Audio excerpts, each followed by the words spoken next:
I let ChatGPT train my UmaMusume, and it went exactly as you would expect. I have the condition night owl. What should I do? The night owl condition. That one's actually pretty handy because it means your late night training sessions we get a bit more efficient. So today we'll find out if ChatGPT is a good trainer or if it's about to ruin this career. Do you want to buy carrots in UmaMusume but don't want to spend too much money? The affordable carrots I've been using lately are right here on Lootbar, the most affordable and safe UmaMusume carrots trading platform on the market. Lootbar is 11% cheaper than the official store, and if you're a new user, you can get an extra 10% off for a total of 21% off. The same amount of carrots cost me $69.99, but on Lootbar I only spent $54.70. With a 4.9 score on Trustpilot and tens of thousands of happy reviews, Lootbar is a trusted choice to buy from. If you want to start saving on carrots today, click the link in the description to sign up. Hey, how's it going? I'm looking forward to working together. I like Let's Spruce's figure out where to start. voice. What's on your mind?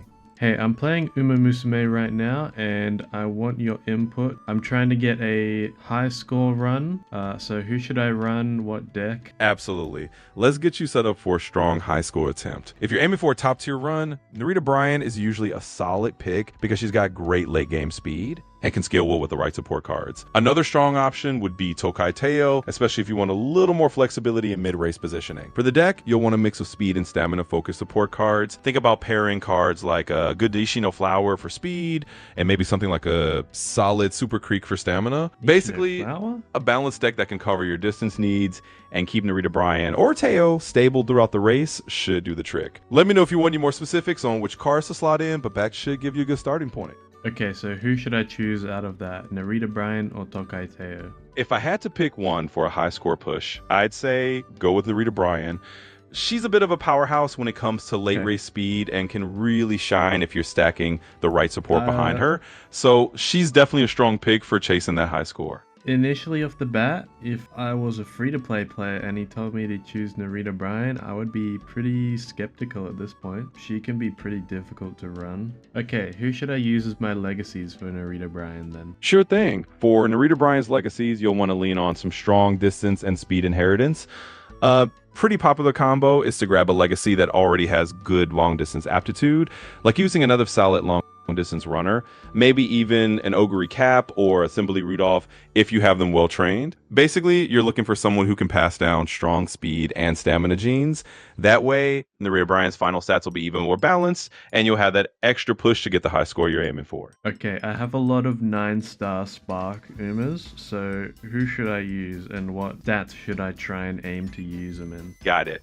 If you've got a nice pool of 9-star Spark Legacy UmaMusume to pick from, that's a great position to be in. In that case, I'd say focus on choosing those who have already excelled in the same kind of race type you're targeting, like long or mid distance, for example, if that's what you're going for with Narita Bryan. For the stats, you'll generally want to pump up speed as your top priority, and then make sure you've got enough stamina to actually sustain that speed in the final stretch. After that, power can be a nice secondary stat to focus on because it helps with acceleration. So a good mix might be something like speed first, stamina second, and then a bit of power sprinkled in. With the right legacies and that kind of stat focus, you should be in a really strong spot. Okay, so telling me to do stam and speed, I personally don't agree with that, just because with decent enough cards, at least, you can get max speed easily. But I think this is my best speed. And then long. I mean, this is also a decent choice, at least. The stamina, a decent stamina legacy. This is probably better to use. Okay, I have my two legacies chosen. One is 9-star speed and the other is 9-star stamina. Okay, I want you to specifically choose out the deck that I'm going to use. Absolutely, let's get specific then. Since you've got those 9-star speed and stamina legacies, here's a concrete deck lineup you can try. First, for your speed anchors, let's go with Nishino Flower and maybe another top tier speed card like Agnes Digital, if you have her. Those will give you a really strong speed foundation. Next, for stamina, Super Creek is a fantastic go-to if she's in your roster.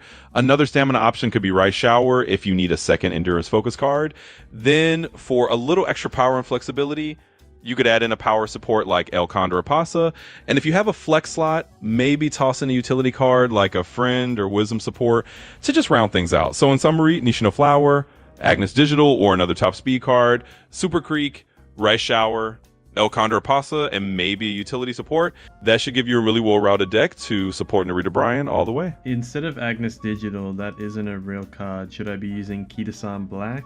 And for the flex support, should I be using Tazuna? Let's slide in Kita-san Black and Sid. She's a real powerhouse speed support, and honestly one of the best choices you can make, so definitely a great pick there. And for that utility slot, using Tazuna as your friend card is a fantastic idea. She's super handy for smoothing out training RNG and giving you that extra consistency over the run. So with Kita-san Black in the speed slot and Tazuna as your utility support, you're all set. That should give Narita Bryan everything she needs to chase that high score. I really want to know its thought. What do I do if I only have Nishino Flower at level 30 and I can't upgrade her anymore, and Rice Shower fully maxed out, but she is still level 1? Absolutely. Sometimes you have to work with the cards you've got. If Nishino Flower is stuck at level 30 and you can't push her further, and your Rice Shower is maxed out but still at level 1, then yeah, it's a good idea to swap in some alternatives. For speed, you could consider using a different reliable speed support. Kita-san Black, since we mentioned her earlier, is a fantastic choice if you have her. Even at a lower level, she tends to be really strong. Or if you have another speed card like Smart Falcon, or even a well-rounded SR card that you can level up higher, that can fill that speed slot. For stamina, if Rice Shower is stuck at level 1, you could use Super Creek if she's available to you, since she's a great stamina support. Or even another solid SR stamina card that you can actually max out might give you a more balanced boost. In short, if you can't fully utilize Nishino Flower and Rice Shower, look for other well-leveled speed and stamina supports you have. Even strong SRs at a higher level can sometimes outperform an underleveled SSR, so go with what's fully upgraded and you'll still have a solid deck. Okay, so what SRs should I use then? Because we already have Kita-san Black, Super Creek, and El Condor Pasa in the deck, and Tazuna as a flex support. Sure thing. If we're rounding out the deck with SR alternatives, you've definitely got some good options. For a speed SR, one really solid choice is King Halo. She's got a pretty decent speed training bonus and is a good all-rounder if you've got her leveled up. Another decent SR speed support is Hishi Amazon. She's quite balanced and can give you a nice speed boost at the SR level. For stamina, an SR like Bamboo Memory can work pretty well. She's a good stamina-focused SR that can fill that gap nicely if you ever at a higher level. Or if you have any SR card that has decent stamina bonuses and is well leveled, that can stand in for Rice Shower. So in short, King Halo or Hishi Amazon for speed, Bamboo Memory or another FR stamina card you got nicely upgraded for stamina, and that should round out your deck pretty well. We're going in circles. I'm just going to use Manhattan Cafe and call it there.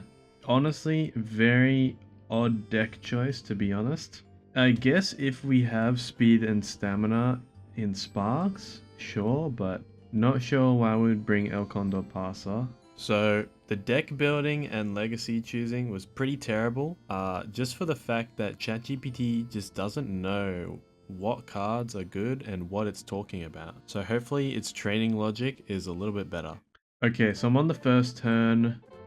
There doesn't seem like any solid options with friendships. There's only 2 on some. What should I choose and how should I be training? Absolutely. Early turns can be a little tricky when you're still building those friendships up. In the junior year, especially right at the start, you generally want to focus on getting a nice spread of stats and starting to build those little friendship points with all your supports. So if you see a couple of characters in one training area, like maybe there's 2 of them over in a speed training or 2 of them over in a stamina training, it's a good idea to start there so you can gradually build up that bond. The main thing in junior year is you're not going to see big super training bonuses yet. You're just laying the foundation. So pick trainings that give you a nice even spread and help you start raising those support card bonds. And over time, as those bonds build up, you'll start seeing those bigger training boosts. So just think of it like an early investment phase and you'll be good to go. So ChatGPT basically gave us 2 objectives for the junior year. Focus on a spread of stats and build those friendship points. So let's see if we can follow them. Not bad advice, but for now we'll go with the advice of choosing where multiple cards are. I'm gonna ask it here what I do if there's 1. What should I do if there's only 1 friendship on each training and I'm basically at half energy? Yeah, that's a pretty classic scenario. If you're at half energy and there's really no standout training option, like only 1 friend here or there and nothing looks good, then it's actually a great time to just take a rest or maybe do a light training if you want to squeeze in a tiny ab boost, but resting is totally fine. Basically, if you rest now, you'll recover that energy and you'll be in a much better position to catch those bigger training bonuses when they do show up in a couple of turns. So if the board's looking kind of bland and you're half on energy, go ahead and rest up. It's a long game, and that way you'll be ready for the next big opportunity. Alright, so I'll just rest here.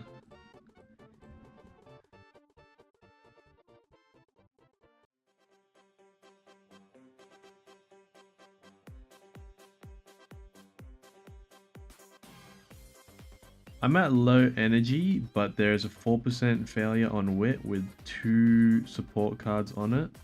What should I do? Yeah, so a 4% failure can be kind of tempting to risk, but honestly, it's usually not worth it. Even though 4% sounds small, if you fail and you lose all that energy and you end up losing that turn, it sets you back a lot more than just taking a risk. So in that scenario, even though it's a little tempting to go for it, I'd actually recommend just playing it safe. Go ahead and rest up, and then you'll be in a stronger position to take advantage of the next big opportunity when it comes around. It's kind of a long-term play, but it usually pays off. Don't lose energy for failing training. You're absolutely right. My mistake there. If you fail a training, you don't lose energy, but you do lose that turn and the potential stat gains you could have gotten.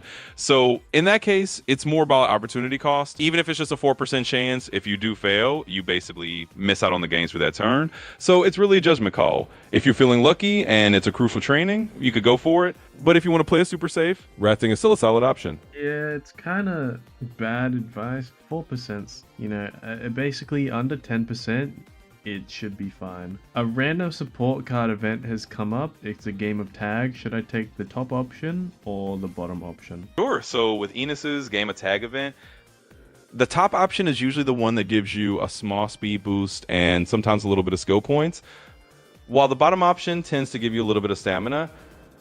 Generally speaking, if you're focusing on speed training, like you are for Narita Bryan here, the top option is usually the safer bet. It'll give you a little speed boost and keep you on track with your main stat. So I'd say go ahead and take the top option for a little extra speed. Okay, I don't know if that's correct. It does give us a little bit of speed. Also surprising as well that it didn't tell me anything about getting its aptitude, getting the aptitude up, but I guess you can't expect too much from ChatGPT.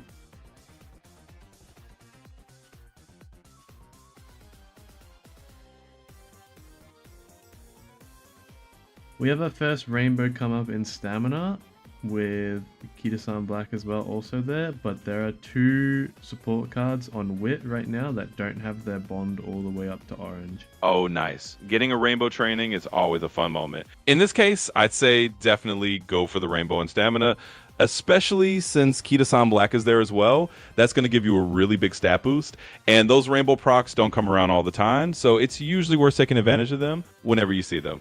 While it's good to get those other support cards up to bond level, you'll have more opportunities for that. The rainbow training is a big one-time boost, so definitely jump on that stamina rainbow, and you'll be in great shape. I don't agree with that. At least for the junior year, it should be capitalizing on top of getting all your cards to orange bond at least, and then going and taking any other training that you can when it's rainbow. I have 2 rainbows. There's one in speed and one in stamina. Who should I pick? Ooh, double rainbow time. Nice. That's a good dilemma to have. In this case, I'd say it really depends on which stat you need more at this stage of the run. If you feel like Narita Bryan's speed is already in a pretty comfortable place and you want to shore up her stamina a bit more, then go for the stamina rainbow. On the other hand, if you think her stamina is looking pretty solid and you really want to max out her speed potential, then pick the speed rainbow. In general, since speed is often the top priority for a high score run, I'd lean slightly towards taking the speed rainbow unless you really need that stamina boost. But either way, you can't really go wrong, so pick the stat that you feel needs that extra push. Yeah, well, he said the speed, so take the speed. We also get King Halo's bond up. And we can check in with ChatGPT again to tell us what to do, how to train from this point onwards. Ooh.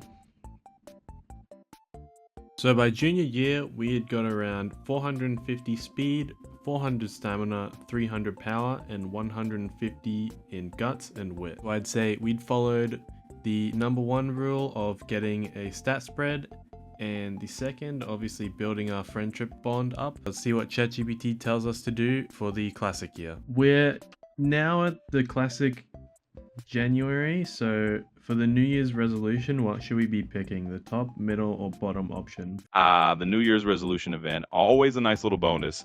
So typically for Narita Bryan, if you want a really safe and consistent choice, the middle option tends to give you a nice spread of stats. It's a balanced option that gives you a little bit of everything, which is great if you just want to round out her growth. If you feel like you need a particular stat, like a bit more speed or stamina, then sometimes the top or bottom option can lean that way.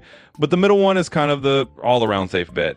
So I'd say if you're not sure, go for the middle option, get that balance boost, and you'll be set for the next part of the run. Okay, so it obviously doesn't know what it's talking about, but we'll see what it wants me to do here. I have the condition Night Owl. What should I do? The Night Owl condition. That one's actually pretty handy because it means your late night training sessions we get a bit more efficient. So what you can do is when you get a little further into the year and you're planning out your training, you can kind of lean into that by doing some trains in the evening turns. That way you'll get a little more out of these sessions. So basically it's a nice bonus condition. You don't have to do anything too drastic, but when you see that it's evening time in the game, go ahead and train in and you'll get a little extra mileage out of it. So it's just a nice little that's not perk to make your trainings a bit more effective. Oh man. Okay, well it didn't tell me to get rid of it, so I'm gonna keep it.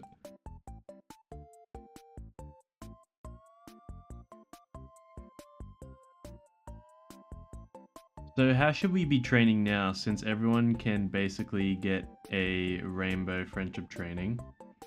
What should we be prioritizing and how should we be training? Yeah, at this stage, it's kind of the fun part because you got all these rainbow trainings available and it's really about squeezing out the maximum stats. So I'd say your top priority is to focus on the stat that still needs a little bit of growth. Most of the time, that's going to be speed, because hitting a high speed stat is going to give you the best overall performance. So prioritize speed if you see a rainbow there. But if your speed is already pretty close to maxed out, then you can focus on stamina or power depending on what you need. Basically, just pick the rainbow that gives you the most important stat that still needs a push and keep stacking those big gains. At this point, you're just fine-tuning and going for the highest overall stat total you can get. So just lean into whatever's going to give you the best final numbers and you'll be good to go. Okay, so you yapped on a lot, but it should be the most stats, yeah.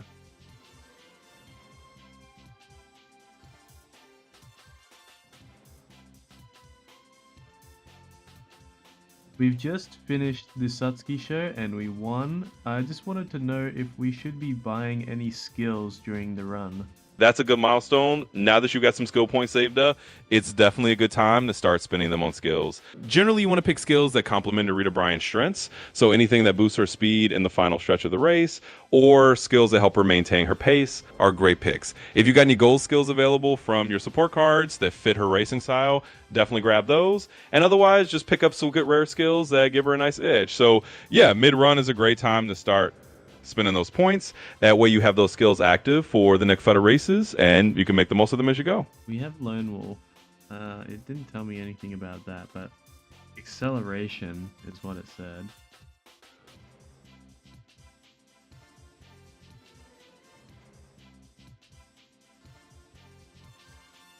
So I realized that Night Owl wasn't what you said, and it actually gives me energy losses randomly. So should I hit the infirmary to try and get clear of that? We are just at the summer training camp for the classic year. Oh, gotcha. Thanks for clarifying that. Yeah, if Night Owl in this case is actually the one that randomly saps your energy, then it's definitely a good idea to go ahead and hit the infirmary and clear that out. The last thing you want during summer training camp is to have your energy randomly dropping when you really need to be getting these big training sessions in.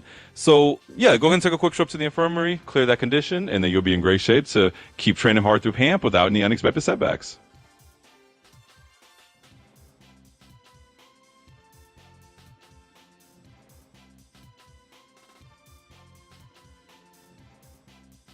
Okay, we're at the Kikuo show now. Should I buy any other skills before?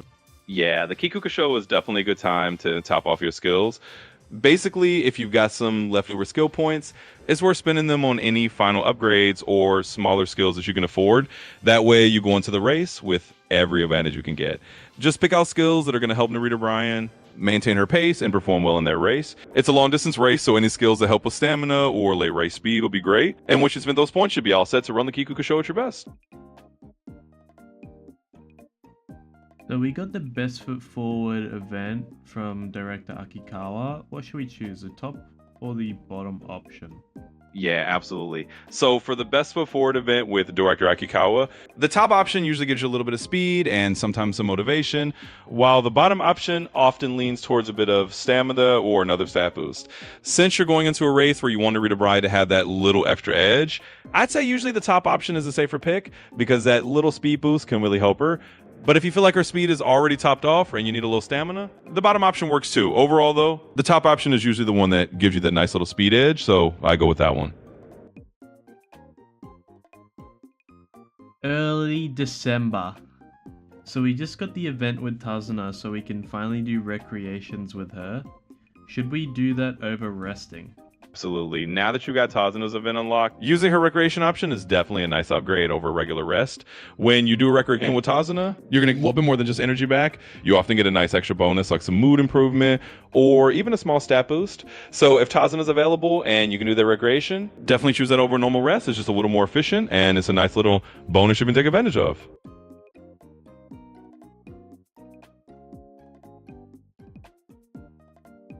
So there's no good trainings that I have, but there's also plenty of energy that I have. So what should I be going for? The one with the most stats? Yeah, absolutely. If you're sitting on a bunch of energy and the board isn't showing any amazing trading options, the best approach is just to pick the training that gives you the most overall stats. And if it's not perfect, just go for the one that gives you the biggest butt of gains. That way you're not wasting a turn, you're still getting some kind of benefit, and you keep your momentum going.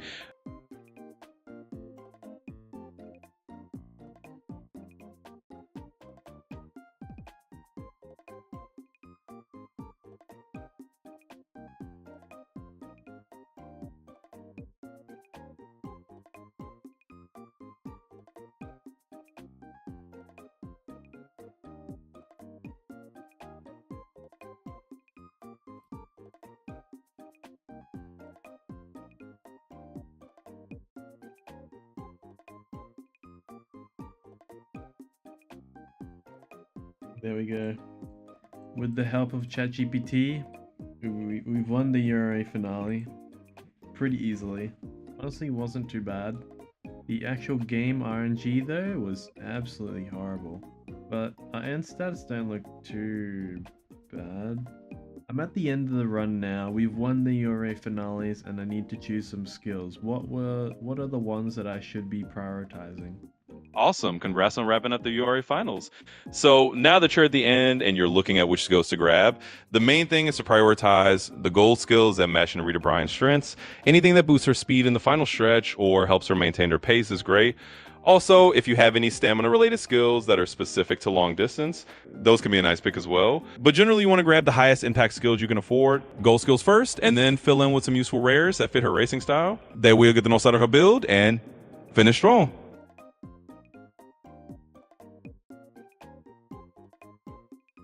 In conclusion, should you use ChatGPT to tell you what to do for your runs?